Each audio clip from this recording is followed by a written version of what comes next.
Hi, everybody. Zoe here. I'm a licensed clinical social worker and founder and CEO of Bright Futures Autism and Early Intervention. I've been working with young children with autism for over 20 years. Today, I'm going to go over a little bit in terms of how to prepare for your child going back to in-person learning. Many of us, our children, are just starting to go back. Some of you, they've been back for a while. But this information will help you to get yourself organized and ready to step into a conversation with your school in regards to where your child is after a year of online learning, where they should be, and what services they are going to need to catch up. And so today we're going to talk about getting all your paperwork in order. So let me go ahead and share my screen here. So again, as I said, we're getting ready for that in-person learning. This is the first of 4 webinars that I'm going to be doing. The next one will be April 7th, and then again, today's April 7th, April 14th, April 21st, and then April 28th. So thank you for being here today, and let's get started. Okay, so just a little bit of information about myself and services that I provide. So you can find me at autismndi.com. That's my website. I do Facebook Live events every Wednesday, 12:30. And generally it's an overview of a related topic to EI or autism and early intervention. So that's EI or pre-K and autism. You can find that on Facebook.com you can find that on Facebook. That is Autism and EI. I also do a 5:30 day Q&A on YouTube. And those are generally follow-up questions from the topic that I discussed on Wednesday. And so you can comment below here or go on Facebook and send me a question, and I will include that in the Q&A that I do daily. That can be found on youtube.com, again at Autism and EI. I also have a support group for parents, and you can friend me on Facebook and then ask to join that group. And you can also like my page on Facebook as well. Okay. I want to talk a little bit about a free and appropriate public education and what that means in the time of COVID for both early intervention and pre-K for kids who have autism. So again, that free and appropriate public education, otherwise known as FAPE, should be at no cost to you. One of the questions that I ask parents these days is, did you have to pay for any services over the past year?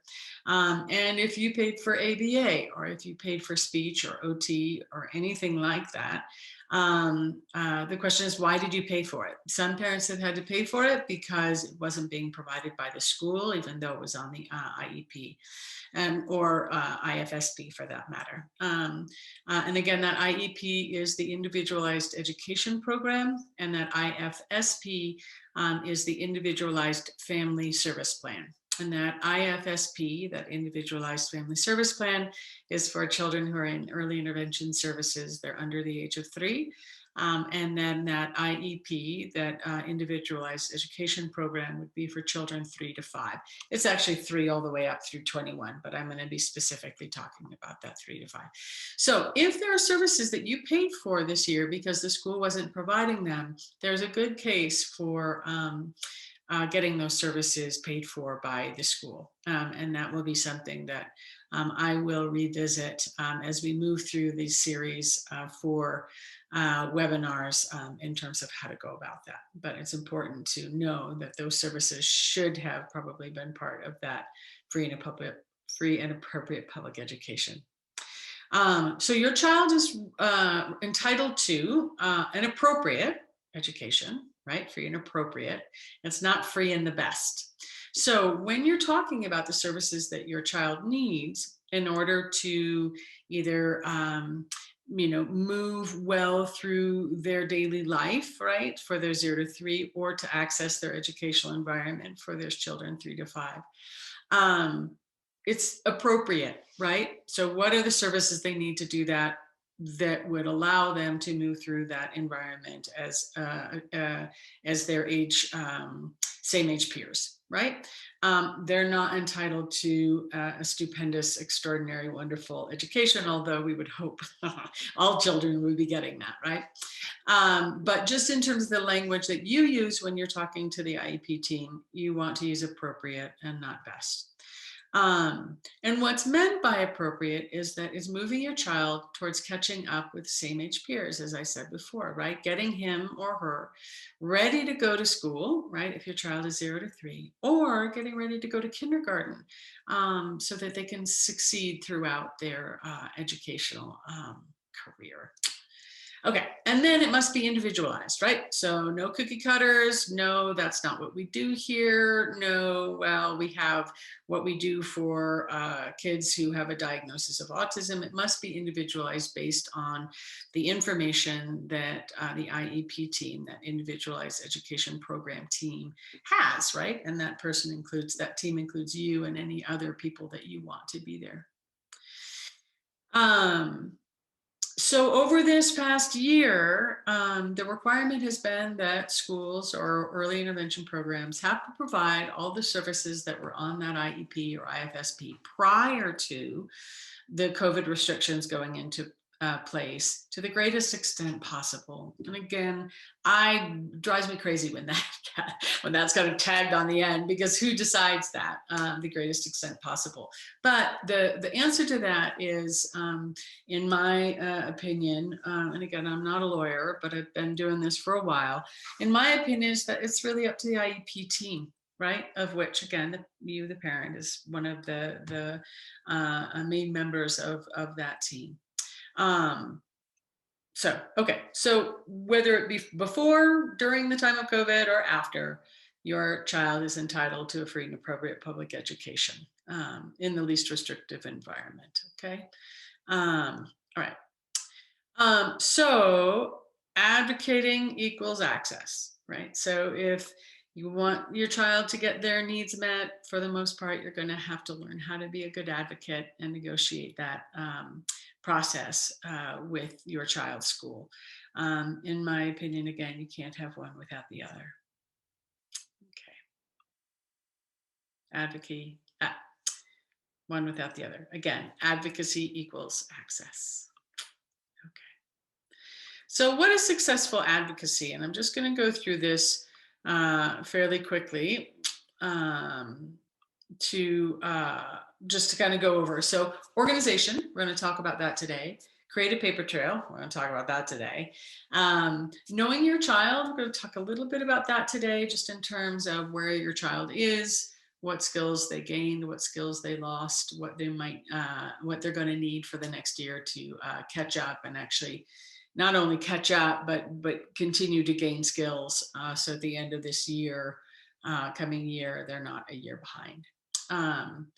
And the only one who's going to know those things really is you, right? You've been with your child for the past year and throughout their lives 24/7. Okay, so having a plan, we're going to talk about that in sessions 2 through 4. So the next session again will be on the 14th, and then the following session, the 21st, and the last one on the 28th.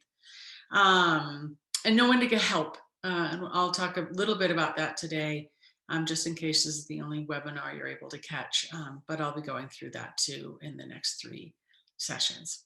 Okay, what you're going to gain today, these are all going to be things to think about while you're working to get your child on track for in-person learning. So this is sort of in the next coming weeks, months, hopefully before ESY, before summer comes along. So if your child qualifies,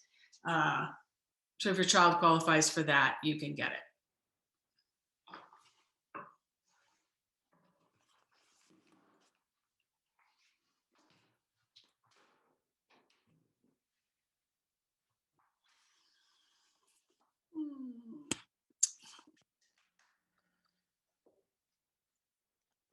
Okay, well, it's worth going back.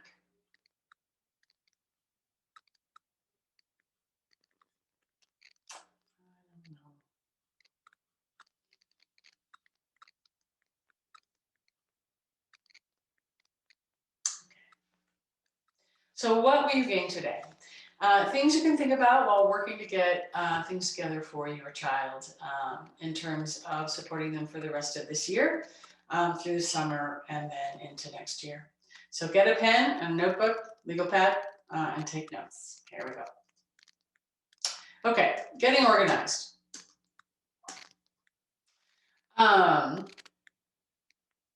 So really important to create a central place you keep all your documents. So notebook, file cabinet, whatever it is that works for you. Even if you scan and create a file on your computer, whatever you need to do to have everything in one place, do it. Super important. Generally, kids who have a diagnosis of autism, if you are in early intervention, they're under the age of 3, or you're just starting their school career, their school life, the papers are going to pile up. So it's really important that you have a place that you can keep those and keep those safe, because you never know when you're going to need them. Create easy access. So have them organized in a way that you're like, oh, I need to go look at last year's IEP. Great, there it is. And you look at it. Keep a journal for reference. Anytime you talk to anybody, anytime there's a disagreement or something wonderful happens, write that down in your journal as best you can. The saying goes, if wasn't written, it didn't happen. So really important to keep notes. If you have a meeting with somebody, just write them a quick email saying, thanks so much for meeting with you. This is what I understood. If for some reason I missed something, please let me know, right? Just timestamp it, right? Note it, timestamp it. Okay. So for this conversation today, I'm just going to talk about the documentation that you're going to need to kind of get together in order to be able to develop a plan for moving forward in terms of your child's education. So getting that individualized learning program, that IEP, or that individualized family service plan, that IFSP. So it's really important to have the document that was in place prior to last February when everything went crazy, because it gives you a place to start in terms of where your child was when everything started to happen in school. Went online and all of those things. So it gives us sort of a place to start. If there were any changes that were developed either with you and the school, or that the school just told you was going to happen, make sure that you have a copy of that as well. Here in Santa Fe, the Santa Fe Public Schools, they called it an Individualized Continuous Learning Plan, or an ICLP. And basically they gave what they were going to provide for the child throughout this time. For some kids, it was appropriate. It provided that free and appropriate public education. But for a lot of kids, it didn't, right? Especially with these little ones, because they're not going to sit in front of a screen for 3 hours or even an hour, right, for that individualized related service, maybe for that speech and language therapy, or classroom work. So for a lot of kids, they were not given a free and appropriate public education, because despite the services being there, the child couldn't access them. And it's a similar thing as like a pre-K classroom being there, but if the child doesn't have the supports to access it, then that's not a free and appropriate public education. Okay, so having that original plan, right, that IEP or IFSP, and then your ICLP, that individualized continuous learning plan, to be able to compare the two is super important. Any evaluations that your child had before, again, February, or even if it was during this time, those are really important. Even if it happened like 6 months before, like maybe it happened in, I don't know, mid-year in 2019, all of those evaluations prior to COVID occurring are going to be really important, because again, that tells us where your child was before this happened, so that now we can do those evaluations again and see where your kiddo is after a year. But we need those initial evaluations just to be able to have a comparison. gather all the written communication that you've had with the school over the past year. So emails, invitations, especially if there is any disagreements, make sure that you're gathering all of that information together. If you, again, had any services provided, if you paid for any services outside of school, make sure that you get written reports from all those providers. Okay. The next step is going to be to review all that paperwork and data, right? So you're going to look at your child's IEP or IFSP. You're going to look at the goals section in particular, and you're going to see, like, has my child met those goals, right? Because those were annual goals that were set that your child should have met as we come to the close of this year. So if they have, then great, right? That's some really nice progress, and it probably means that the support that your child has been given online was appropriate if they have made progress and met those goals. Great. If they haven't, though, that starts to tell us there's going to be some compensatory services that are going to be needed, right? Especially if a lot of the services on that initial IEP were not provided. Okay. You also want to look at the evaluations, right? You want to say, like, where was my kiddo at when we did these evaluations? Because that's going to tell us, or tell you, has your child maintained those skills? Has your child lost skills, right? Where are they? If we evaluated them today, would they still be at that 30th percentile? Or would they still be 2 standard deviations behind? Or have they fallen farther behind? Again, all of this is going to give you information to bring to the school to say, either, great, my child did fabulous, let's move forward, or there were some real problems with how education was being provided. And this is the data that shows that this wasn't a free and appropriate public education. And there needs to be some compensatory services provided to not only recoup those skills, but to move the child ahead in a pretty rapid way so that your child doesn't lose that whole year yet again, right? We don't want your child to remain a year behind. Write down, like, get, again, that notebook. You could even probably do this on your computer, but you want to write it down, right? What skills has your child maintained, right? What skills has your child lost? Write in your notebook any standard scores or percentiles noted in the evaluations. I will go over in the next webinar that I'm going to have on the 14th. I will go over how to identify standard scores and percentiles and what those things mean.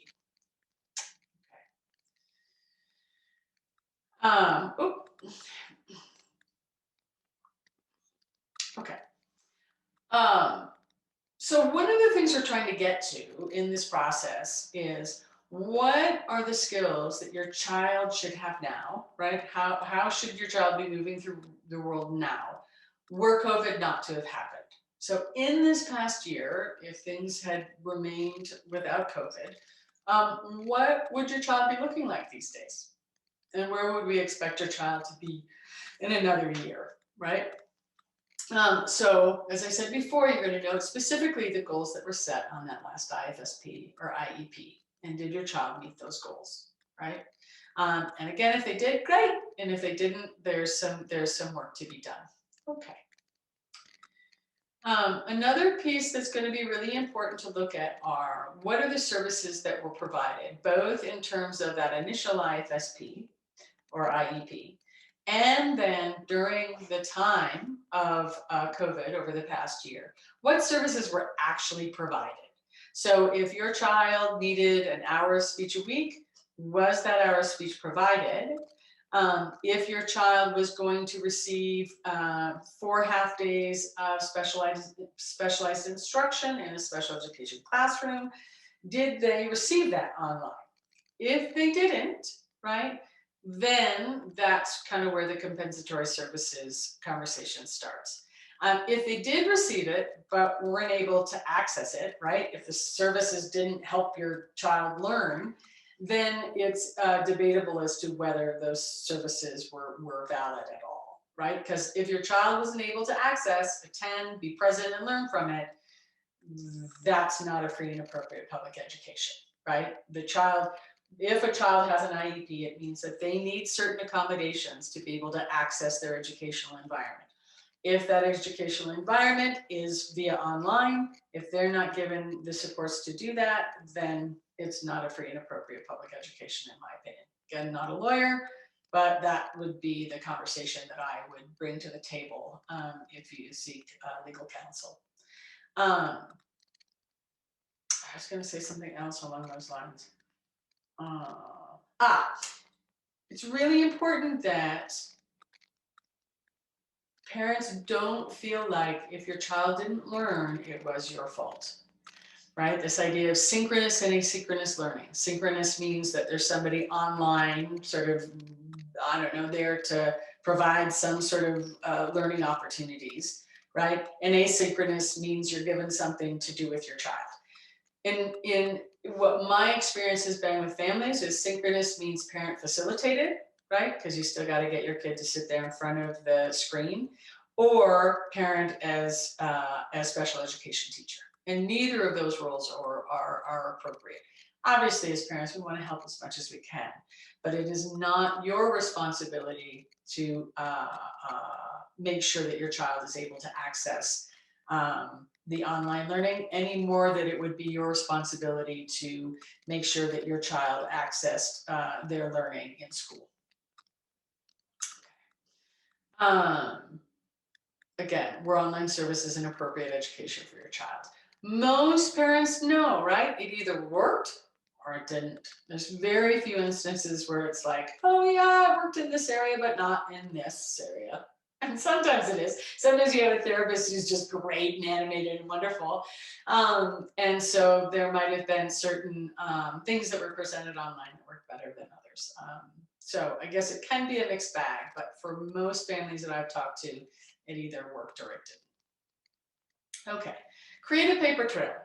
So once you've gotten all this information together, write an email to your child's teacher, to your child's principal, just summarizing all of these findings, right? Saying, these are the services that were on this initial IEP. These are the services that were on the continuous learning plan.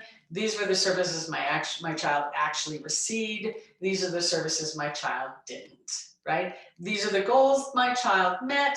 These are the goals that my child didn't. These are areas that my child maintained skills. This is an area where my child lost skills. So that you're really sharing with them what it is that you have experienced with your child, got a snapshot of where your child is today. In that email that you write, I would also recommend requesting an evaluation, because we need to know, or you need to know, where your child is now, right? So with all the paperwork that we talked about before, you're going to get a sense of where they were. But you also need to have something that you can compare it to in terms of where is your child now, and hard data, right? Standardized data, so that if you have evaluations from a year ago, you actually have the same evaluations that are done now, and you can compare and say, oh, you know, my child has made a year's progress, or my child has lost skill, or my child has gained some skills but not sufficient to have really kept up over the past year. So ask for a formal IEP. You want to come to the table with all your people, with the school people, to really come up with a plan of, what are these next couple of months going to look like? What is the summer going to look like? Is your child going to attend extended school year, summer school? And then what is the plan for the fall? And again, for every child, this should be individualized. There's no right or wrong cookie cutter version. In fact, quite the contrary, right? It is required that whatever that plan is be individualized based on your child and based on the data that you have put together. And the school should have some of it too. Okay, so here are two helpful resources, from emotions to advocacy, and special education law. Both these books are by Pam and Pete Wright. They are fantastic, fantastic resources. You can also go onto my website, Autism and EI, and reach out to me if you need to. Okay, so here are some good references and places that you can go for more information. So local, I just talked about my website. Parents Reaching Out is a wonderful advocacy organization. They have a lot of good information. You can talk to parents who've been through this before. Disability Rights New Mexico is kind of a little bit more of a heavy hitter. You can call them and submit your situation. They will give you legal advice. So Parents Reaching Out is not a legal organization. Disability Rights New Mexico is. And so it's sort of, I kind of see it as a, I'm a lay advocate. I would argue that Parents Reaching Out is as well. Disability Rights New Mexico is kind of another step up. And then, then the next step would be like a special education lawyer, right? When you're really sort of stepping into that due process. And again, I'll talk about what to do when everything falls apart, or if everything falls apart, in the next coming webinars. So nationally, Autism Speaks, Writes Law, I just spoke about. Those are the two books. And then the Council of Parent and Attorneys and Advocates. And COPA is just a great resource. You can sign on, become a member for free as a parent, and just have a lot of access to really, really good resources. You can also look up advocates and special education lawyers and all of that good stuff. Okay. The next webinar that I'm going to be doing is going to be on how to understand, analyze, and make the most of the information you have. Nice short title. So what we'll be going over next time, once you've gathered all of this information, then what to do with it. And I will help you kind of look through, like, where do you find the goals? How do you decide whether your child has met them or not? Where do you find the services, and how do you figure out standardized scores and percentiles and all of that stuff? So you can really create a understandable picture for yourself in terms of where your child was, where your child is, and where they really should be going in the next 2 months, 4 months, 6 months, a year, etc. Okay, so that presentation will come out on April 14th. Please note any comments, questions below. Feel free to reach out to me, either of you, via the website or my Facebook page, with any questions that you have during this time. I will do my very best to answer those during the Q&A presentations that I do daily. That's it. Take good care. If you please would like and subscribe to my channel, and helps me to be able to bring you guys more free information. You can go to Patreon/Autism and EI. And there you can become an ongoing contributing member of the autism community. That's super helpful as well. Let's see, that's it. All of the links are located below. Please like and subscribe to this channel to offer your support. It's much appreciated. Be well and take care.